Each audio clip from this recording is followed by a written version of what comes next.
And they're capable of building institutions that survive for hundreds of years, but also coming to like really weird arrangements that end up oppressing people for century after century. This is what fascinates me so much about this period, right? What is the importance, significance, relevance of Cholas in Indian history? It is important for us to understand the Cholas because it shows us how power operated in a medieval society. Indians have never conquered outside India except for Cholas. If a king said it, it must have been true. Because as we know, politicians are the most reliable narrators of their own achievements. We are so focused on the Indianization of Southeast Asia, we don't talk about the Indianization of India itself. What kind of skills it took for Cholas to become great administrators to build the power? We romanticize empires so much, we are taught to feel bad when a medieval empire ends. In India, we did not have this intersectoral or sectarian violence. We assume that the people of the past were not human beings, right?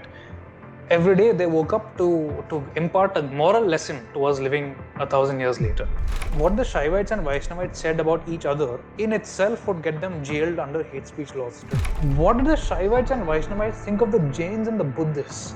The acrimonious hate, the incandescent hate that these guys had for these so-called heterodox sects is unbelievable to see.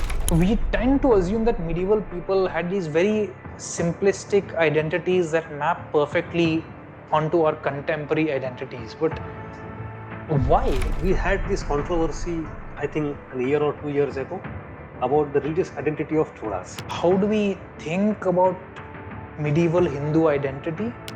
What is medieval Hinduism? The idea that Cholas aren't Hindus also connected to the idea that Cholas didn't practice caste discrimination.